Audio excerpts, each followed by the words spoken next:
Olá, sejam muito bem-vindos a mais esse vídeo falando sobre cidades. Vamos aí falar um pouquinho mais sobre algumas coisas super importantes. E eu começo perguntando para vocês sabem como o plano diretor influencia a sua vida? Você sabia que ele tem uma relação direta com as coisas que estão acontecendo ao seu redor?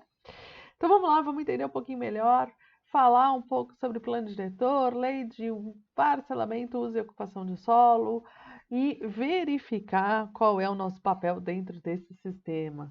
E só por isso já vale você deixar o seu like e se inscrever aí no nosso canal. Vamos lá, plano diretor, né? Hoje a gente tem um plano diretor que é o Plano Diretor Estratégico, o famoso PDE. Que ele é, né? O plano diretor é uma lei municipal que visa aí contribuir com instrumentos, com uma série de metas e objetivos traçados que não são aleatórios, tá? Todas essas metas, todos esses objetivos que direcionam a adoção de estratégias para desenvolvimento e ordenamento e melhoria dessa cidade se dá por dados, né? Então, são feitos aí toda uma investigação das principais necessidades e também pelo mapeamento, tá? Pelo mapeamento geográfico, de entender quais são as áreas mais afetadas, menos afetadas, quais são as localidades aí com maior urgência e menor urgência de intervenção, mas sempre buscando garantir o direito à cidade. E o direito à cidade passa por transporte, saúde, educação, lazer e cultura, como todos devem ter. Então, vamos entender um pouquinho através do histórico, um pequeno histórico. Os dados que eu estou usando, todas as informações que eu estou usando, é daqui da cidade de São Paulo, tá? Mas aí isso você vai aí, você que é de outro estado, de outra cidade, vai entender um pouquinho melhor. Outra coisa importante é, mas na minha cidade não tem plano diretor. Sim, cidades muito pequenas e que não fazem parte de uma região metropolitana pode sim não ter um plano diretor. Ele pode estar só trabalhando pela lei de uso e ocupação do solo e pela lei orgânica no município, tá? O plano diretor, ele é obrigatório para cidades com mais de 20 mil habitantes e ou cidades que fazem e integrem regiões metropolitanas. Isso é de acordo com o Estatuto da Metrópole e o Estatuto da Cidade. Então, aqui em São Paulo, a gente tem aí, 1971, né, o plano diretor, o primeiro plano diretor da cidade, aprovado. Depois, a gente passa por todo esse processo da reforma urbana, da Constituição Federal, que vai garantir os primeiros direitos urbanísticos a todos, né, que vai ser colocado. Então, junto aí, no mesmo ano, 1988, a gente tem o segundo plano diretor aprovado, que já vai estar pautado na Constituição Federal. Em 1991, a gente tem um outro projeto que não é aprovado. Na sequência, a gente tem 2002. 2002, o plano diretor de 2002 é um marco. É um marco por quê? Porque ele é o primeiro plano diretor estratégico que vem numa lógica de desenvolvimento de cidade contrária ao que até então estava sendo aplicado. Até então se fomentava o espraiamento da mancha urbana, se fomentava, né, a habitação longe do centro. Então você tem aí um fomento da periferia muito grande, a criação periférica muito grande. E no plano diretor de 2002, essa lógica se inverte. Se inverte no quê? De você ter um maior incentivo para reocupar ou ocupar melhor, ocupar mais as áreas já estruturadas, as áreas que já têm, né, toda a infraestrutura urbana de transporte, serviços, educação, saúde, super consolidadas. Então, a ideia é o quê? Trazer as pessoas para o centro. o mais próximas do centro possível. E isso se dá, né, dentro do quê? Não é aleatório essas questões. Essas questões elas são sempre fundamentadas. E um dos maiores pontos aí dessa inversão é justamente o custo da cidade. O custo de uma cidade espraiada, uma cidade onde você tem periferias a mais de 30 quilômetros do ponto central da cidade, que é o caso aqui de São Paulo. Eu tenho os extremos da cidade, você ultrapassa os 30 quilômetros do centro, você cria um movimento pendular da população que é caríssimo, porque eu dependo de um transporte de massa muito mais pesado, tá? Então, tudo isso foi colocado, e a gente tem esse primeiro plano diretor de 2002 para falar. 2013 a gente inicia a revisão do plano, que vai acontecer em 2014, o plano diretor aprovado, que é o que temos hoje, né? O plano diretor que está aí é o de 2014. Esse plano diretor de 2014, ele inclusive ganha reconhecimento internacional por dois motivos básicos, né? Primeiro, a relação estratégica que ele está colocando, a relação da estruturação pelos 10 eixos, e não só isso, a aproximação com a sociedade. Ele traz uma linguagem muito mais fácil de entender, ele busca, né, essa acessibilidade, ele promove essa acessibilidade a todos. Então, você não precisa ser um expert, você não precisa ser um especialista em legislação urbana para você conseguir entender. Então, todo esse trabalho que é feito com o plano diretor ilustrado vai ser aí reconhecido internacionalmente. 2021 começa aí uma revisão que ela vai ser bem difícil, bem complicada, porque a gente ainda está na pandemia. E agora, esse ano 2023, a gente tem aí sancionado o texto da revisão intermediária. Então, quer dizer, a gente não é a versão final do plano diretor. Eu acho que são coisas importantes que a gente tem que entender. São alguns pontos que já foram colocados, foram aí discutidos e vão ser tratados.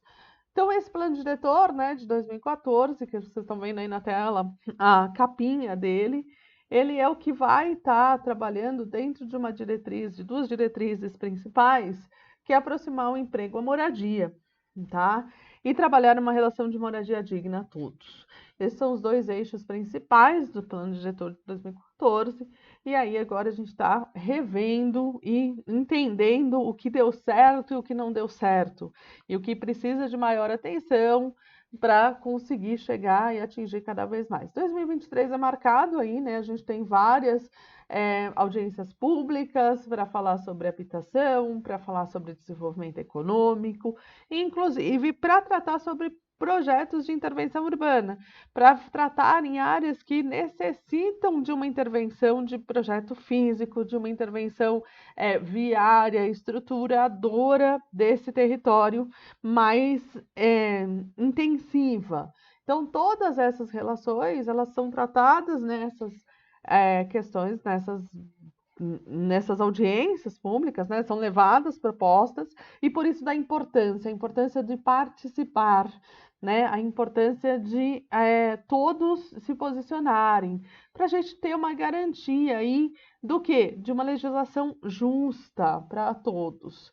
Bom, fora isso, né, junto do plano diretor, eu carrego aí paralelamente a lei de parcelamento, uso e ocupação do solo. Essa lei, ela vem o quê? Falar como é que essa cidade deve ser construída. Como a cidade deve ser construída? Ah, mas como assim? Eu construo a cidade, né? Como é que eu faço isso? Na verdade, o que que acontece? Ela vai determinar, principalmente, e isso o planejamento estratégico que nos trouxe, primeiro, garantir a diversidade do território. Então, ela vai tratar aí de maneira a garantir que sejam feitos vários usos dentro daquele bairro, dentro daquele distrito, dentro daquela área específica. Então, o que que vai acontecer? né? Antes, a gente tem lá no começo, na década de 70, um zoneamento, que ele é um zoneamento muito restritivo, onde eu tenho usos muito fechados. Então, eu tenho lá o uso residencial, o uso institucional, então, o uso comercial, o uso industrial, mas a cidade ela estava fragmentada em zonas, né? Então, olha, aqui eu só posso construir residência, aqui eu só posso ter comércio, aqui eu posso ter serviços. E isso, com o passar do tempo, a gente percebeu que não funciona, que na verdade eu tenho que mesclar mais os meus usos, porque a mescla de uso traz o quê? Um benefício muito grande, que é o quê? Você morar e trabalhar próximo, que é um dos fatores aí determinantes. Então, eu tenho algumas zonas especiais que são tratadas dentro da relação do plano diretor, e aí a gente vai, né, dentro disso, você vai ter uma ZEU, que é uma zona de estruturação urbana, ela está bem associada, né, ou a ZEM, que é a zona de estruturação metropolitana. Todas elas estão dentro do eixo, né? Ela está dentro de uma relação de transporte, dentro de um eixo de adensamento. Temos zonas centrais e tudo mais. Mas o que é importante a gente entender? Que isso traz, né? Como isso vai refletir na tua vida. Reflete pelo onde você vai conseguir morar de forma mais específica. Se você vai conseguir morar perto do seu emprego ou não, por exemplo, mas também como você vai morar, né? Qual o tipo de construção que vai ser colocada, que vai ser determinada. Então, e aí a gente tem os índices urbanísticos. O que são os índices urbanísticos?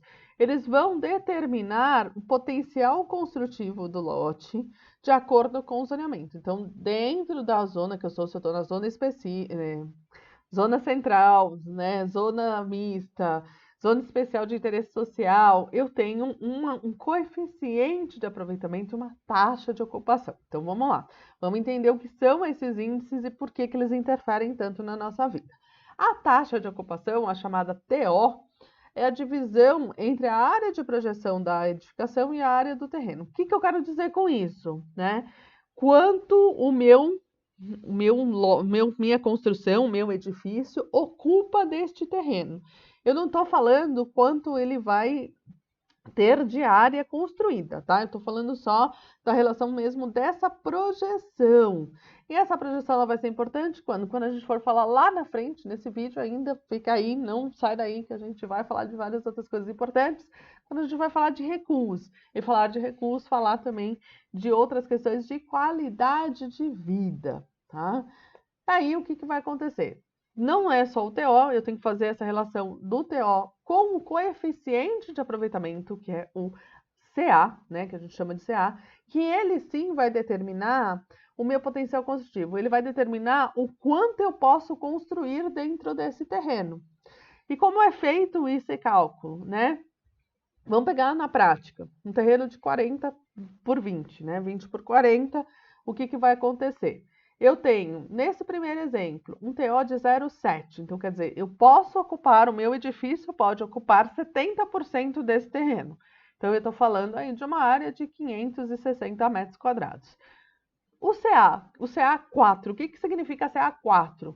Ele está falando que eu posso construir até, tá? 4 vezes a área do meu terreno. Ah, mas tem gente que a gente percebe claramente que tem algumas coisas maiores e tudo mais. Tem, mas o que é isso, tá? Eu acho que tem algumas coisas importantes para entender. Por exemplo, eu tenho áreas, como eu falei, eu tenho áreas de estruturação metropolitana, áreas onde a gente tem a intenção de adensar mais, tá? Por quê? Porque ela é servida de uma infraestrutura maior. Então, e aí eu tenho outros instrumentos que eu não vou falar neste vídeo, depois a gente faz alguns outros vídeos falando sobre alguns outros instrumentos que também interferem e acabam alterando os meus índices urbanísticos, como é o caso da outorga onerosa, tá? Ou a transferência de potencial construtivo. Então, a gente tem aí outros instrumentos, que isso fica para um outro vídeo, onde a gente vai falar sobre isso. Então, aqui, né, nesse exemplo, o que que aconteceu? Eu sei que eu posso construir até 3.200 metros quadrados, só que eu só posso ocupar 560 no meu terreno. Então, divido 3.200 por 560, eu tenho esse valor aí de 5,71. Quer dizer, eu tenho 5 pavimentos, mas sobrou um 0,71. E aí é onde entra um bom projeto arquitetônico, porque o que que eu faço? No projeto arquitetônico, eu reduzo um pouco a minha projeção, né? Eu reduzo um pouco o meu TO e consigo aí garanto 6 pavimentos, por exemplo, ou até mais. Que vocês já devem ter percebido que quanto menor a minha ocupação do lote, né, maior a minha verticalização, mais eu posso verticalizar. Vocês percebem que o CA não muda, mas como a relação da taxa de ocupação muda, quanto mais, né, menor o TO, mais eu verticalizo aí dentro desse mesmo parâmetro de um terreno de 800 metros quadrados. Olha só que legal, tá? Mas não é só isso, né? Dentro disso também a gente tem que garantir esses recuos, que também está aqui na tabelinha, na mesma tabelinha da lei, está aqui os recuos. Esses recuos, por que que eles são tão importantes? Primeiro, eles são fundamentais para a nossa saúde. Porque é com ele que eu vou garantir a insolação, a ventilação, a iluminação natural do meu edifício. Fatores básicos para qualquer pessoa, tá? Além disso, ele vai garantir área verde, área permeável dentro do seu lote, que contribui muito com a drenagem da cidade. Então, esses são fatores, né? Essa microdrenagem do lote, ela é importantíssima. Por quê? Porque o processo de urbanização ele acaba impermeabilizando o solo e a gente acaba tendo aí como consequência uma série de alagamentos, enchentes, esses problemas que principalmente as grandes cidades têm. Fora isso, eu consigo também equilibrar o microclima. Então, o que que acontece? Eu tenho, quanto mais superfície arbórea eu tiver, melhor, né, a minha condição climática. Por quê? Menor os meus efeitos de ilha de calor que são provenientes das próprias construções. Então, nós temos áreas na cidade que elas são extremamente mais quentes. Então, tem diferenças de temperatura que chegam assim até aqui na cidade de São Paulo. A gente tem diferença de temperatura de uma região para outra que chega até 4, 5 graus Celsius, tá? Mas aí você está perguntando assim, mas se eu vou no centro da cidade, não tem recuo, os prédios são um encostados no outro, como é que isso funciona? Lembrando que a lei, ela não é retroativa, né? Então, a lei, ela vai do ponto, do marco dela para frente. O que que acontece? Essas leis que a gente está falando da década de 70 para frente. E a gente tem aí uma cidade toda consolidada antes da década de 70, né? A cidade nasce na década de 70. E aí não tem jeito, tá? Fica mesmo, e a gente vai buscando outras formas de fazer essa cidade acontecer de forma saudável. Mas não dá para sair destruindo todos os prédios aí que a gente encontra sem recuo, tá? Então, sempre que você encontrar NA, é o não se aplica. E aí, um exemplo para vocês, né? No mesmo lote, um recuo frontal de 5, recuo lateral e posterior de 3 metros, tá? E aí, tanto faz se eu vou trabalhar com 3 pavimentos ou com 13 pavimentos. Neste caso, tá? Se vocês observarem, neste caso, a altura de igual, menor ou igual a 10 metros ou maior que 10 metros, ela está igual. Mas vocês vão encontrar algumas áreas que ela não vai acontecer assim, que a altura maior, né, de 10 metros, vai ter um recuo maior também. Esses recuos, eles vão sendo ajustados. Mas por que que é ajustado? Por que que é diferente? Pela relação de uso, tá? Então, dentro daí eu tenho que olhar lá meu zoneamento e verificar quais são os usos permitidos dessa cidade. Então, eu posso ter uso comercial, uso residencial, Então, nas áreas residenciais, a preocupação, né, com essas questões, elas vão aflorar, com certeza, tá? Porque é uma relação de qualidade de vida e saúde pública, mas não que isso não interfira também nas áreas comerciais e corporativas. Na verdade, a gente tem que pensar a nossa cidade como um todo dentro de uma lógica, né, de bem-estar aí social total. Espero que vocês tenham gostado. Compartilha, comenta aí, fala pra gente o que vocês gostariam de ver, o que vocês queriam conversar sobre cidade, né? Não esquece de deixar o seu like para ajudar a gente aqui no canal. Se inscreva para não perder outros conteúdos como esses e até o próximo vídeo.